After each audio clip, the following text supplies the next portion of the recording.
ya. Namanya membuat tinjauan pustaka. Jadi coba apakah sudah kelihatan yang saya tampilkan Palestina? Udah. Sudah ya. Oke, kita lihat. Nah, tinjauan pustaka adalah sangat penting sekali ya. Kenapa? Karena orang kadang-kadang menganggap tinjauan pustaka itu hanya teori gitu, bilang orang. Padahal tanpa adanya tinjauan pustaka, kita akan sulit nantinya menurunkan apa yang menjadi konseptual ataupun landasannya ya. Jadi tinjauan pustaka itu proses mengidentifikasikan, evaluasi, dan mensintesis literatur yang relevan dengan topik. Nah, jadi kadang-kadang kita saat sekarang ini sangat dibutuhkan sekali sebenarnya tinjauan pustaka ya.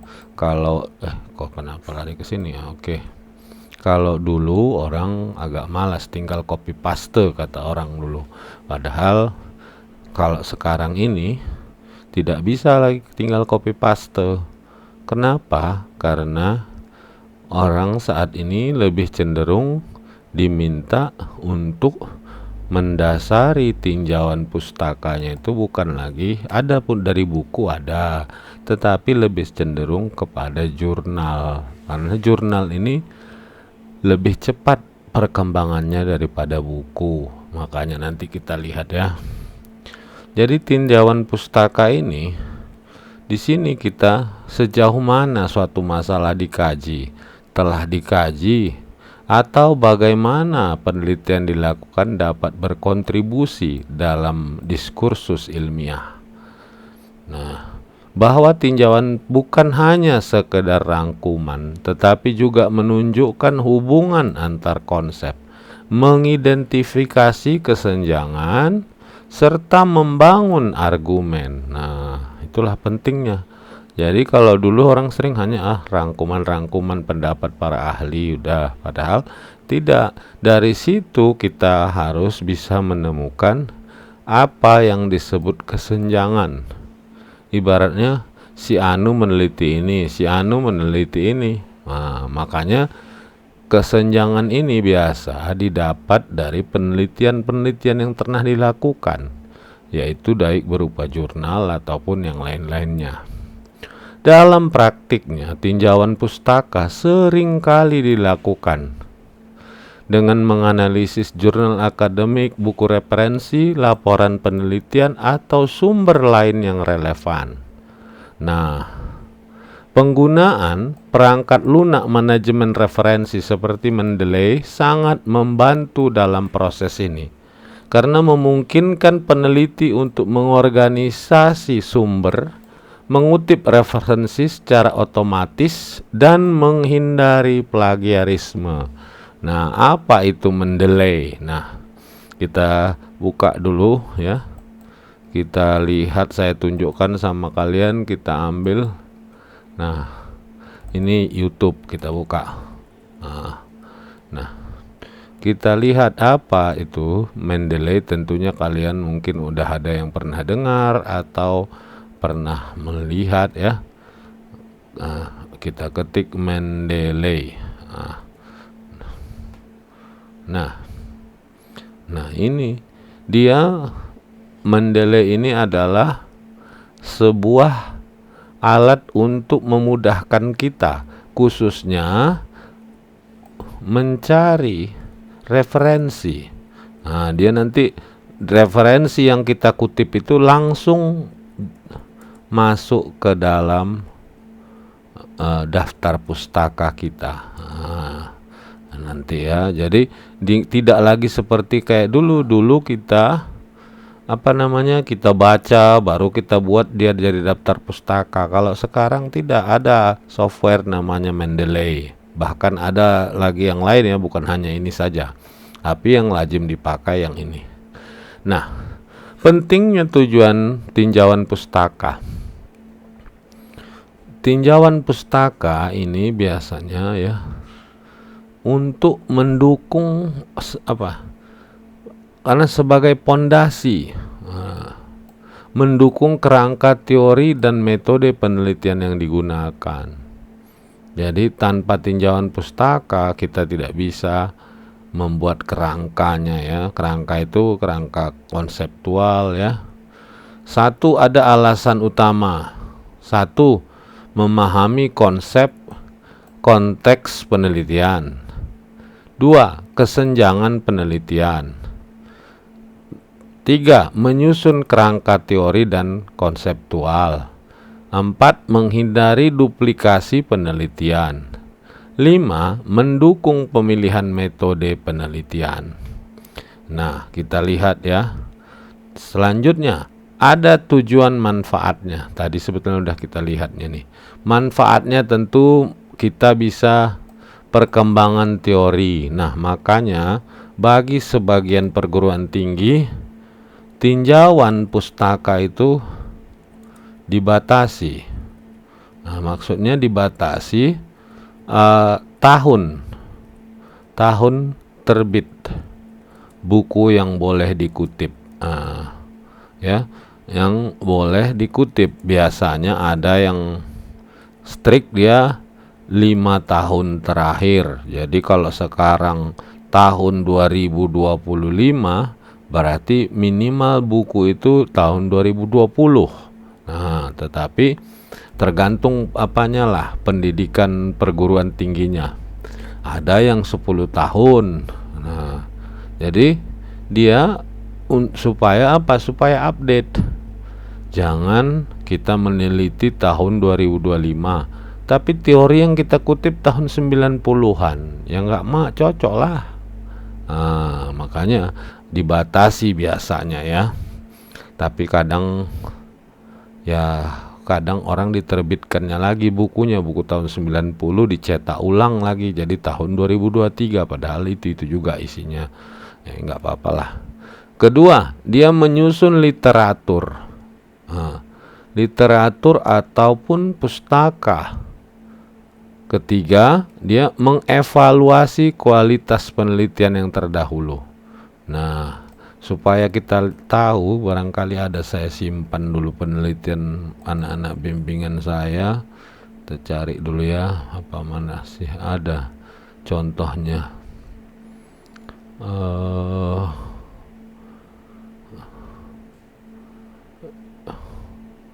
Mana bentar ya, supaya kita bisa tahu dia ada contohnya langsung. Jadi nggak banyak cerita, kita bisa ini Amelia, mana contoh-contohnya. Nah, inilah dulu kita lihat. Ini ada nggak anak bimbingan saya sini? Skripsi OPQR. Nah, ini skripsi. Nah, ini dia Permata Sirait revisi. Nah, kita lihat dulu supaya jelas yang kita ajarkan, nampak langsung contohnya. Nah, ya ini agak lemot deh nih. Udah kita terbuka dia.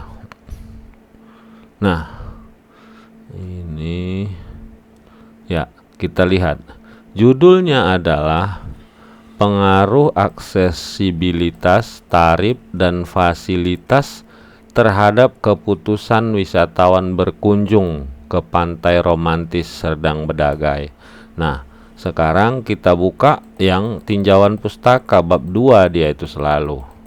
Nah, ini bab 1 latar belakang. Nah, ini dia. Bab 2 itu ada kajian pustaka.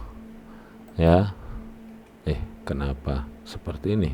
Nah, kita lihat.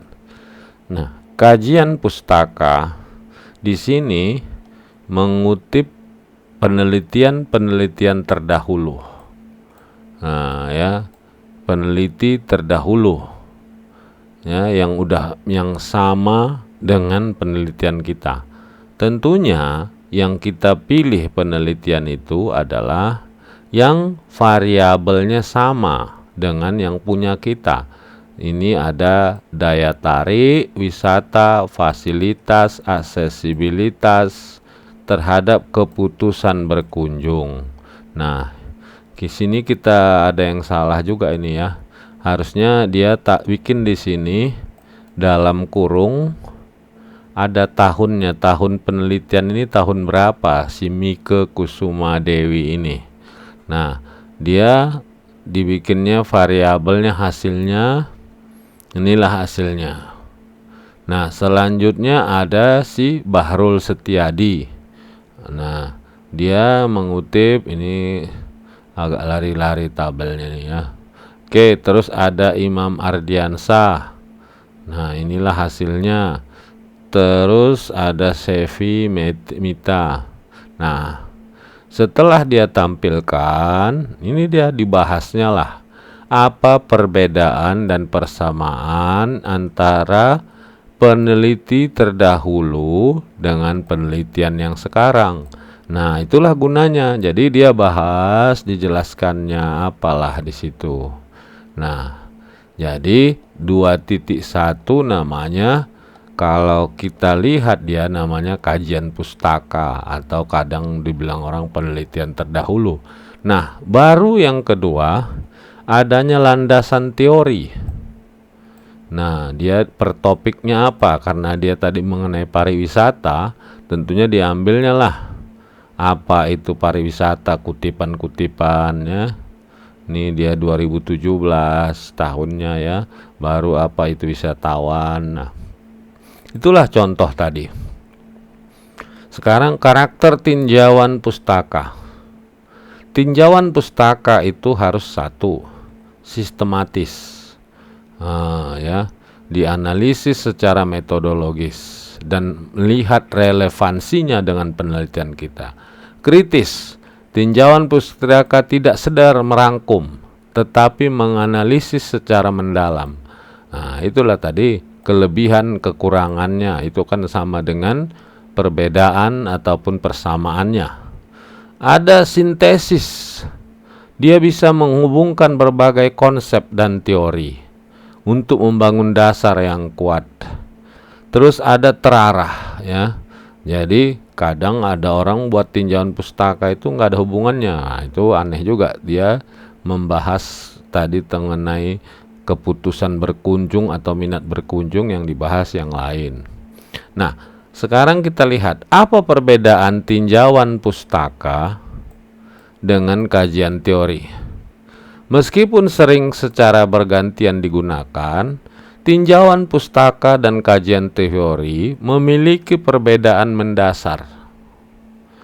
Tinjauan pustaka fokus pada evaluasi kritis dan sintesis literatur yang sudah ada. Sementara kajian teori lebih berorientasi pada konsep-konsep teoritis yang menjadi dasar penelitian. Nah, ini ada tabelnya saya buat di sini. Per definisinya, fokusnya mana, tujuannya mana, sumbernya mana, dan fungsinya dalam penelitian apa gitu ya. Nah, metode dalam penyusunan tinjauan pustaka. Pertama, bersifat narasi. Ya, sering digunakan dalam penelitian sosial ataupun humaniora.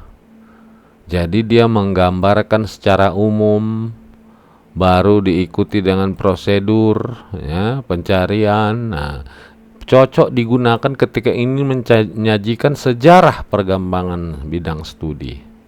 Kedua, metode sistematis, yaitu systematic literature review.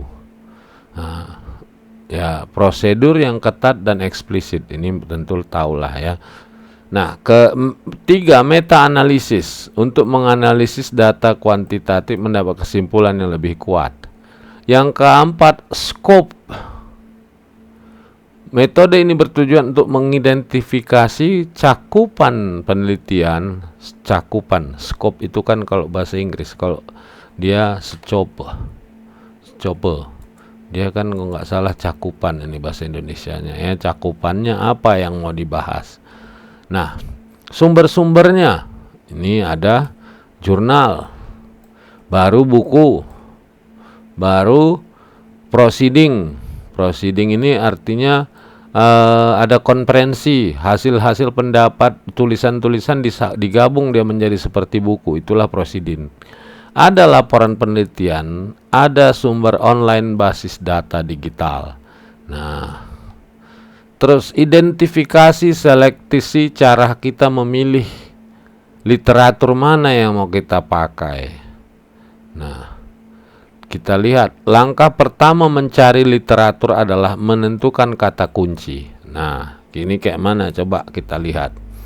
Supaya kita gampang, nah inilah contoh si penelitian si Diah Permatasari, Diah Permata Sirait ini. Nah, kita lihat judulnya. Dia pertama ada aksesibilitas. Kedua ada tarif. Ketiga fasilitas. Keempat keputusan berkunjung. Jadi 4. Nah, pastinya yang 4 ini menjadi kata kunci. Saya berani taruhan. Nah, kita lihat di abstrak. Di abstrak itu pasti ada di bawahnya kata kunci ya. Kita lihat abstrak. Ini kok aneh ini abstraknya, nggak ada kata kuncinya. Belah bah. Udah keleo. Iya, ini kok. Oh, ini skripsi yang belum selesai nih ya, masih bimbingan ini. Harusnya di setiap abstrak ada dibikin di sini di bawahnya nih kata kunci. Kalau dia abstraknya bahasa Indonesia. Nah, apa dia? Kalau dia abstraknya yang bahasa Inggris, karena kan ada 2 selalu itu, keywords. Nah, biasanya yang kita bikin kata kunci itu yang ini, yang menjadi variabel dalam penelitian kita. Jadi ini juga ya memudahkan kita dalam mencari teori. Seperti tadi dikatakannya di sini, ada dia memilih sesuai kata kunci yang sesuai dengan topik. Jadi memudahkan kita. Jadi jangan kita mencari sumber referensi kita yang nggak ada hubungannya. Nah, beberapa sumber yang sering dipakai adalah Google Scholar. Ini kita tunjukkan ya. Google Scholar. Ini kita copy, kita buka Google ya. Saya tunjukkan sama kalian. Nah, ini kita paste di sini. Google Scholar. Ini dia muncul. Nah, ya, kita ketik tadi judul skripsi si Diah Permata Sirait. Pengaruh ini, udah, nggak usah kita ketik yang pantai romantis Serdang Bedagai. Kita kasih contoh dia di Google Scholar. Kita paste. Nah, ini muncul. Nah, tadi sayangnya yang muncul cuma 1. Ya, cuma 1 penelitian yang kayak gini. Nah, bisa juga tanpa Google Scholar. Di Google biasa kita paste, kita masukkan di akhir katanya .pdf. Nah, dia banyak. Ini saya besarkan ya supaya kelihatan. Nah, ini pengaruh aksesibilitas, fasilitas dan harga terhadap. Nah, tapi ya hampir sama. Nah, kalau yang di Google Scholar tadi ini ya sama juga.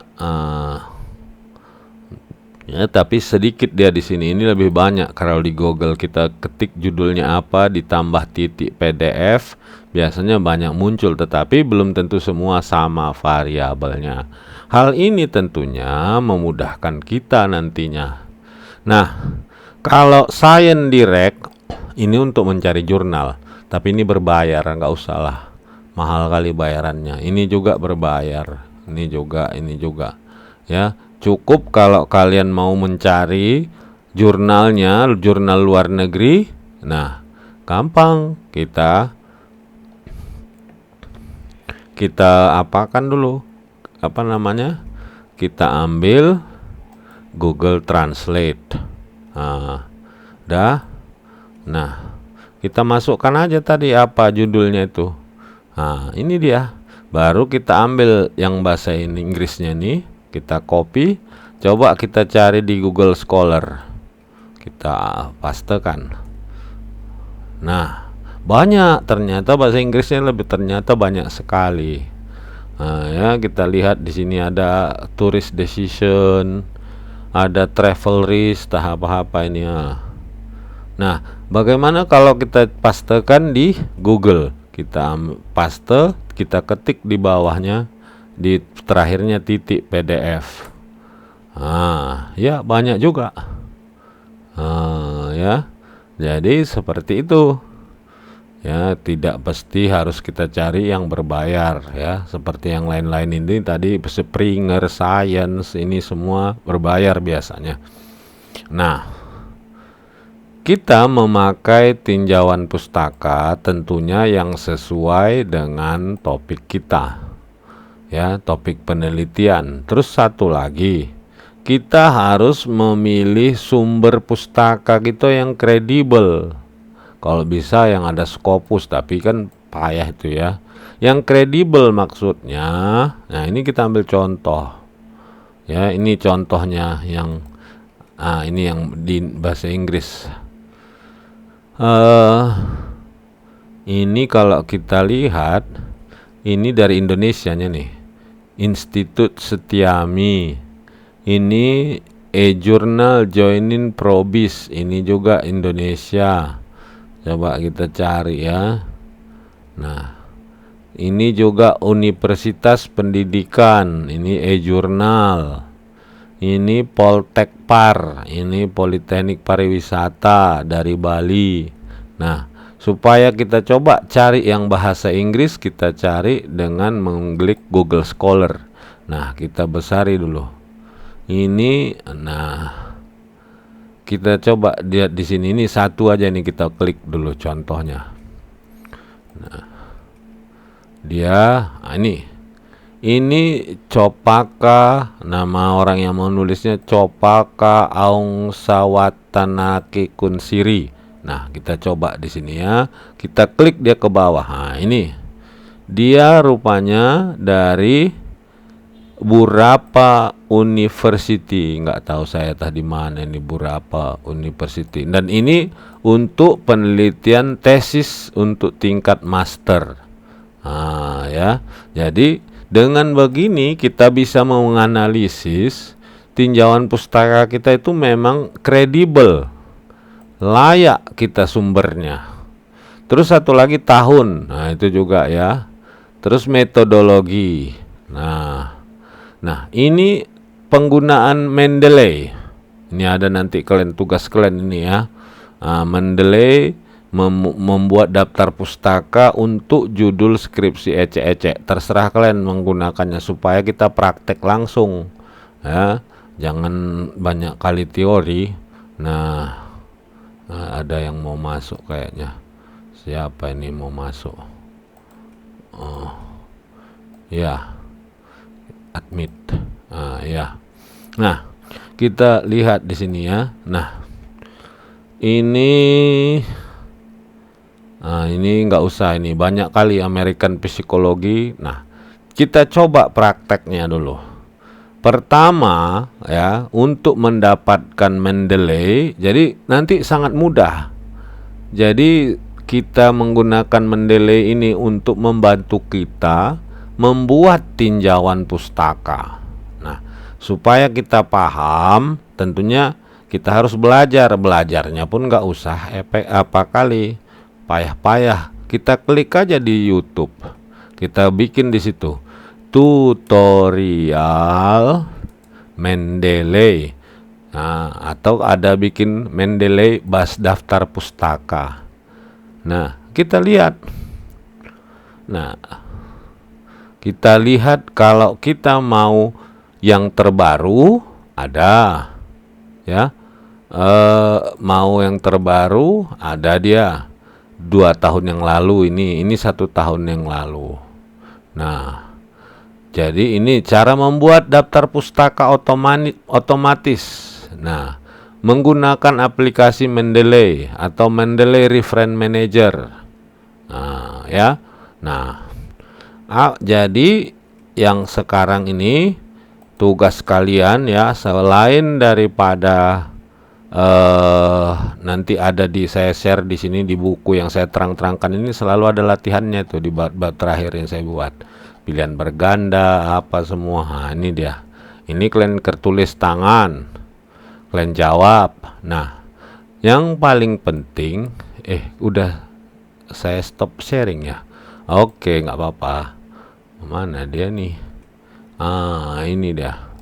Nah, yang paling penting itu adalah kalian coba dulu buat ikuti tutorial membuat daftar pustaka menggunakan Mendeley. Jadi kalian ikuti di YouTube, kalian rekam layar video kalian, layar laptop kalian, coba kalian bikin. Nah, pertamanya jangan pula kalian rekam, kalian tiru-tiru dulu, kalian pelajari, baru nanti sesudah agak paten sedikit kalian, baru kalian rekam, kirim nanti videonya, ya. Nah, videonya kirim ke tempat seperti biasa, STTID tugas Pak AR, ada nanti saya kirim, ya. Jangan malas-malas kalian, saya kasih waktu 1 minggu supaya jangan nampaklah kalian kayak kuliah, jangan kalian santai aja gitu maksudnya. Jadi ngerjain itu pun tak payah-payah kalinya tuh, ya. Contoh di YouTube, bikin tulisan ecek-ecek apa saja judul skripsi kalian. Nah, cari daftar pustakanya.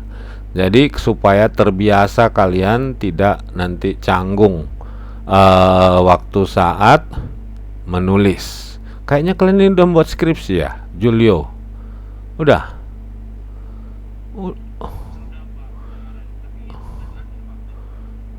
Tugas akhir namanya? Oh, samanya itu. Jadi pembimbingmu udah ada?